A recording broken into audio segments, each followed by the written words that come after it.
আজকের ভিডিওটা শুরু করছি খুব কষ্টের মন নিয়ে। কখনো ভাবিনি এতদিন পর এমন কথা আমাকে শুনতে হবে। তো আমার সাথে আজকে সারাদিন কি হয়েছে সেটাই তোমাদের সাথে শেয়ার করব। তো আমার বিয়ে হয়েছে 7 বছর হলো, আর আমার ছেলের বয়স 6 বছর। এই 7 বছর ধরে আমি সংসার করছি, নিজের বাড়ি নিজের পরিবার সব কিছু ছেড়ে আমি এই সংসারে এসেছি। এখানে সবাইকে নিজের মানুষ ভেবে আপন করে নিয়েছি, মন থেকে ভালোবেসেছি। কিন্তু আজকে যা কথা শুনতে হলো, তো সত্যি বলছি খুব কষ্ট পেয়েছি। মানে সকাল থেকে রাত পর্যন্ত এই সংসারে গরমের মধ্যে আমি একা হাতে সব কাজ করি। সকালবেলার জলখাবার থেকে আরম্ভ করে দুপুরের রান্না এবং রাতের ডিনার সবটাই আমিই করি। আমাকে কেউ একটুও সাহায্য করে না, তবুও আমি কখনো কিছু বলি না, কারণ আমি মনে করি এটা আমার দায়িত্ব, আমার সংসার। কিন্তু সবচেয়ে বেশি কষ্টটা তখন লাগে যখন খাওয়ার সময় বলা হয় আমার রান্না নাকি ভালো হয়নি, কারো পছন্দ হচ্ছে না, তারা খেতে পারছে না। যদি আমার রান্না এতই খারাপ লাগে তাহলে আমাকে দিয়ে কেন করানো হয়? নিজেরা করে নিলেই তো পারে, তাই না? নিজেরা করবেও না, আবার আমাকে দিয়ে করাবে, আর তারপর এমন কথা শুনতে হবে। এটা কি সত্যিই ঠিক? প্রতিদিন যদি এমন কথা শুনতে হয় তখন নিজের কাছে নিজেকে খুব ছোট লাগে। মনে হয় মাটির তলায় যদি কোথাও গর্ত থাকতো তাহলে হয়তো লুকিয়ে পড়তাম, এতটাই খারাপ লাগে আমার। তো আমি তো চেষ্টা করি ভালোবাসা দিয়ে এই সংসারটাকে আগলে রাখতে, কিন্তু তারা কেন জানি না আমার চেষ্টাটাকে চেষ্টা মনেই করে না। তাদের মনে হয় আমি নাকি অবহেলা করছি, মন দিয়ে কিছুই করছি না। কিন্তু আমি জানি, আর আমার ভগবান জানেন, আমি কতটা মন দিয়ে কতটা ভালোবাসা দিয়ে এই সংসারটাকে সামলানোর চেষ্টা করি। যাই হোক, তাদের বিবেক তাদের কাছে। আমি আমার মতো করে চেষ্টা করে যাব, কারণ আমি হাল ছাড়তে চাই না। কিন্তু হ্যাঁ, মাঝে মাঝে এই কথাগুলো শুনলে আমিও কিন্তু ভেঙে পড়ি। আমিও তো একটা মেয়ে, আমারও তো একটা মন আছে। তাই আজ মনটা খুব খারাপ হয়ে গেল, আর সেই কারণেই তোমাদের সাথে আমার এই কষ্টটা শেয়ার করলাম। তোমরা যদি কখনো এমন পরিস্থিতির মধ্যে পড়ে থাকো তাহলে আমাকে জানিও, তোমাদের কথা শুনতেও আমার ভালোই লাগবে। যাই হোক, তোমাদের সাথে অনেক কথা বলে ফেললাম, আর সেই কথাগুলো বলতে বলতে আমার অনেক কাজ কমপ্লিট হয়ে গেছে। এখন দেখো, আমি এখানে এঁচোড় আর আলুর ঝোল করে নিয়েছিলাম, কিন্তু আজকে এঁচোড়গুলো না খুব একটা ভালো না, সিদ্ধই হতে চাইছিল না। তো লাস্টে আবার একটু খাবার সোডা দিয়ে তারপর কিন্তু আবার প্রেসার কুকারে ভরে দিয়েছি। আর এদিকে ততক্ষণে আমি চলে এসেছিলাম বাবুকে রেডি করাতে। আজকে ওর সেকেন্ড এক্সাম, আজকে হচ্ছে বাবুর ইংরাজি পরীক্ষা। দেখো, বাবুকে স্নান করিয়ে দিয়েছি, এখন ড্রেস পরিয়ে রেডি করে দেব। আর এদিকে বাবু কেমন দুষ্টুমি করছে দেখছো তো, কারণ ওর গায়ে খুব মানে কাতুকুতু লাগে, তাই জন্য জামা পরতে তারপরে সাজুগুজু করতে ও কিন্তু এরকমভাবেই মানে একটু বিরক্ত বোধ হয়। তো যাই হোক, সাজুগুজু খুব একটা করতেও পছন্দ করে না, মানে টিপ বলো, কাজল বলো, তাছাড়াও তোমার পাউডার, যে কোনো জিনিস, ক্রিম, এমনকি কিচ্ছু জিনিস ও গায়ে নিতে পছন্দ করে না। তো আমি সিম্পলভাবেই ওকে ড্রেসটা পরিয়ে দিয়েছি, স্নান করিয়ে দিয়েছি, খাওয়া দাওয়া কমপ্লিট। আর ব্যাগটা তো গোছানোই ছিল, তো এখন শুধু ড্রেসটা পরিয়ে জুতোটা পরিয়ে দেবো। আর এই স্কুলে তো টাই বেল্ট কিছুই দেয়নি, মানে যায়নি তো এই স্কুলে, এই প্রথমবার যাচ্ছে। তো জানি না কেমন পরীক্ষা দিচ্ছে, কিন্তু আশা করছি ভালোই পরীক্ষা দেবে। আগের দিন বাংলা পরীক্ষা খুব ভালোই দিয়েছিল, আজকে ইংরেজিটা কেমন দেবে আশা করো, মানে তোমরাও আশীর্বাদ করো আমার ছেলে যেন ভালোভাবে পরীক্ষাটা দেয় আর কি।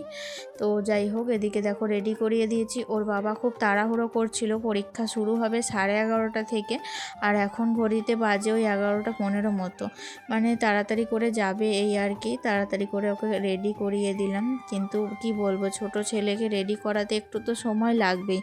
ওরা তো তাড়াহুড়ো করে নিতে মানে পারে না, না সবসময় একটু দুষ্টুমি, একটু এদিক ওদিক চলে যাচ্ছে কাজ করাতে করতে, মানে এরকমটা ভাব, তাই জন্য একটু দেরি হয়েই গেছে। যাই হোক, দেখো আমার কিন্তু প্রচণ্ড টেনশন হচ্ছে, জানি না বাবু কেমন পরীক্ষা দিচ্ছে। তো যাই হোক, আমার তো মানে কিছু করার নেই, আমি তো যেতে পারছি না, তোর বাবাকে দিয়েই পাঠিয়ে দিচ্ছি। এখন দেখো আঙুলটা কামড়ে দিলাম, তারপর ফাইনালি দেখো রেডি করে ওর বাবা কিন্তু নিয়ে যাচ্ছে। তো মানে সবাই মিলে, বাড়ির সবাই কিন্তু আগিয়াতে এসেছিলাম, তো এত দূরে গেলাম, আজকে আর বেশি দূর যাইনি। তো ওরা চলে যাওয়ার পর আমি কিন্তু আবার আমার রান্নাটা মানে কন্টিনিউ করছি। তো ওইদিকে এঁচোড়টা বসিয়ে দিয়েছিলাম প্রেসার কুকারে, এখনও কিন্তু 2 সিটি পড়েছে। আর এদিকে ততক্ষণে আমি শাকটা ছুঁকে নিয়েছিলাম।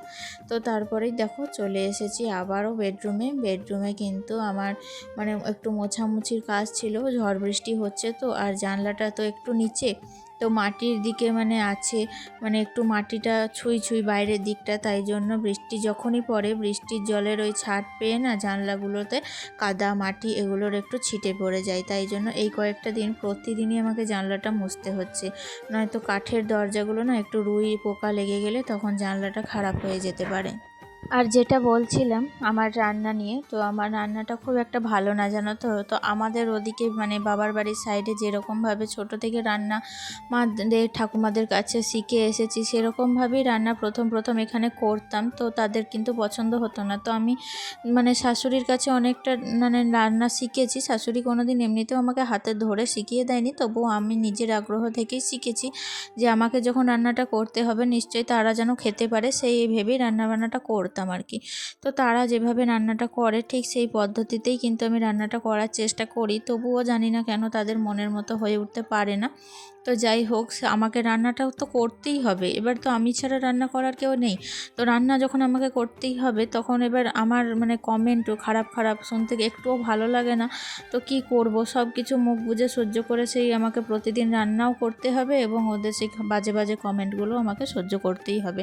এটাই হচ্ছে ভবিতব্য। যাই হোক, কিছু করার নেই, এটা নিয়েই আমাকে চলতে হবে। তাই মন খারাপ করেও কোনো লাভ নেই, মন খারাপ নিয়ে সাথে করে আমাকে আরও সামনের দিকে এগিয়ে যেতে হবে। তবুও আমি চেষ্টা করব যাতে রান্নাটা ভালো হয়। তো প্রত্যেক দিনই এরকম কথা শুনতে হয়, এক একদিন একটু যখন বেশি হয়ে যায় তখন মনটা কিন্তু খারাপ করে। তো রান্নাবান্না কমপ্লিট করে দেখো চলে এসেছি ওপরে। আলনাটা একটু অগোছালো হয়েছিল, তো আলনাটাকে এখন গুছিয়ে নিচ্ছি। আসলে এখন কয়েকদিন থেকে বৃষ্টি হচ্ছে, তো জামা কাপড়গুলো কিন্তু বেশ খুব একটা মানে শোকাচ্ছে না। তাই আমি যখনই একটু রোদ করে জামা কাপড়গুলো শুকিয়ে নিচ্ছি সাথে কিন্তু তুলে নিয়ে চলে আসছি। কখন আবার মেঘ হয়ে যাবে, বৃষ্টি চলে আসবে তার ঠিক নেই। তাই জন্য সেগুলোকে সঙ্গে তুলে নিয়ে এসে ভাঁজ করে আলগিনে রেখে দিচ্ছি। আর এই ঘরের আলগিনটা কিন্তু হালকা পাতলা জামা রাখি, আরও যত মানে বেশিরভাগ জামা কাপড় আমি ওই ঘরের আলনাটাতেই রাখি। তো আজকে একটু বেশি মানে ওই ঘরে লোড হয়ে গেছে, তাই বাদবাকি জামাগুলো এই ঘরেই রেখে দিলাম। আর সকাল থেকে কিন্তু মেঘও করছে জানো তো, মনে হচ্ছে সঝরে বৃষ্টিও নামলোই বলেই। তো তাই জন্য কিন্তু ঘরের বেশ কিছুটা কাজ আমি সামলে রাখছি। আর রান্না বান্না করার পর দেখবে ঘরগুলো যদি একটু পরিষ্কার পরিচ্ছন্ন বা পরিপাটি থাকে তাহলে কিন্তু নিজেকেও বেশ ফ্রেশ লাগে, মানে মনে হয় যে সব কিছু মানে কাজ আজকের মতো কিন্তু শেষ, এরকমটা একটা ফিল হয়। তাই জন্য দেখো আমি সব কিছুটা ঠিকঠাক করে রেখে এই যে চলে এসেছিলাম ছাদে। আর ছাদে এসেছি কিন্তু এখন আমি মোটামুটি ওই 2:30 কি 3টে মতো বাজে। তো দেখো ছাদের পরিস্থিতি, মানে অন্য সময় যদি এই সময় ছাদে আসতাম না, অন্য দিন আর কি, তখন কিন্তু মানে এত রোদের তাপমাত্রা ছাদের মেঝেতে পা রাখা যেত না, পা পুরো পুড়ে যেত। আর আজকের অবস্থাটা দেখো, মানে আজকে কিন্তু রোদ নেই চারিদিকে কোথাও, সকাল থেকেই মেঘলা করছিল বলছিলাম না। তাই আমি দেখলাম যে মেঘলা যখন করছে তখন একটু ছাদটাকে পরিষ্কার করে ঝাড়ু দিয়ে নিই। তো ঝাড়ু দিয়ে নিলে বেশ ভালোই হবে, রোদের তাপমাত্রার জন্য অন্য সময় তো পরিষ্কার করা হয় না। আর এই ঠান্ডা হাওয়ার মধ্যে কি সুন্দর একটা আবহাওয়া, এই সময় কিন্তু ছাদে কাজ করতে ভীষণ ভালো লাগছিল। তাই ভাবলাম বেকার টাইমটা নষ্ট না করে যখনই সুযোগ পাওয়া গেছে তখন এই সুযোগটাকে কিন্তু কাজে লাগানো যাক।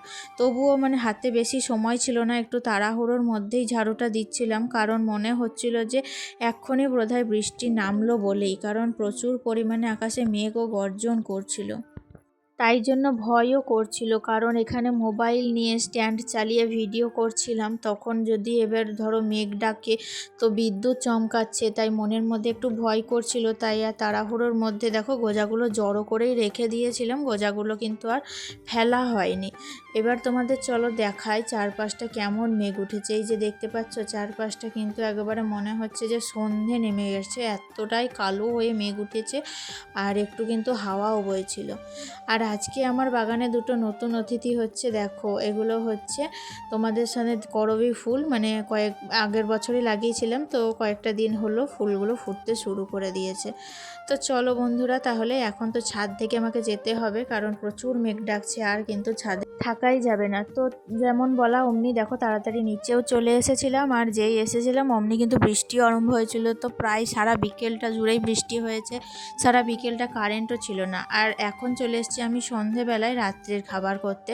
একটু পোস্তটাকে ভালো করে ভেজে নিয়ে তারপর সেটাকেই কিন্তু এখন বাটবো কাঁচা লঙ্কা দিয়ে। তো এটা কিন্তু জলছাকা ভাতে খেতে বেশ ভালো লাগে। তো আজকে রাতের মেনু হচ্ছে এগুলোই। একবারে সন্ধেবেলায় বুঝতেই পারছো চলে এসেছিলাম। আর দেখো এখন কিন্তু আমি ভালো করে পোস্তটা বেটে নিয়েছি, যদিও পোস্তটা কিন্তু একটু পুড়ে গিয়েছিল, মানে একটু বেশি ভাজা হয়ে গিয়েছিল, তাই জন্য অতটাও কিন্তু ভালো লাগছিল না। কিন্তু হালকা করে যদি পোস্তটা ভেজে নেওয়া হয় না, তাহলে কিন্তু খেতে ভীষণ ভালো লাগে। আর তার সাথে ছিল একটু আলু ভাজা, আলু নয় শুধু আলুর সাথে একটু পটল, একটু পেঁয়াজ কুচিয়ে ছিল, এগুলো একটু মুচমুচে করে ভেজে নিয়েছিলাম। এই হচ্ছে রাতের খাবার। তার আগে তো চা জল খাবার সবটাই করে দিয়েছিলাম। আর আজকে দেখো আমার হাজব্যান্ড এনেছিল আমার জন্য একটা সুন্দর নাইটি। এই নাইটিটা আমার জন্য পয়লা বৈশাখে গিফট দিয়েছে। তো এটাই তোমাদের সাথে একটু শেয়ার করলাম, বেশ ভালোই হয়েছে, খারাপ না তাই না। তো নাইটিটা লাল কালারেরই নিলাম, তো আমি বেশিরভাগই লালটাই পছন্দ করি, তাই জন্য আমার হাজব্যান্ড আবার লাল কালারটাই নিয়ে এসেছে। আর তারপরে এই যে আমার ট্রাঙ্কি, এটাই হচ্ছে আমার টেবিল। তো এটাই একটু নোংরা হয়ে থাকে সব সময়, তাই জন্য এটাকে একটু এখন পরিষ্কার করে নেব। মানে এই যে ঝুড়ির মধ্যে বাবুর অনেক কিছু খেলনা জমা হয়েছিল, সেই খেলনাগুলোকেই না আমি একটা ঢপ ঠিক করেছিলাম, সেই ঢপের মধ্যেই এখন ভরে রাখবো। আর এই জায়গাটাকে একটু পরিষ্কারভাবে ক্লিন করব, জায়গাটাকে একটু ফাঁকা রাখবো। বেশি হিজিবিজি হয়ে গেছে, মানে একটার পর একটা জিনিস রাখতে রাখতে কিন্তু এই অবস্থা হয়ে গেছে। তাই জন্য আজকে আমি ঠিক করেছি এটাকে গুছিয়ে তারপরে একটু নিজে ফ্রেশ হয়ে ছেলেকে পড়তে বসাবো। তো এই হচ্ছে সকাল থেকে আমার দুপুর অবধি, মানে রাত অবধি আমার রুটিন। কেমন লাগলো জানিও। আজ এই পর্যন্তই, দেখা হচ্ছে নেক্সট ব্লগে।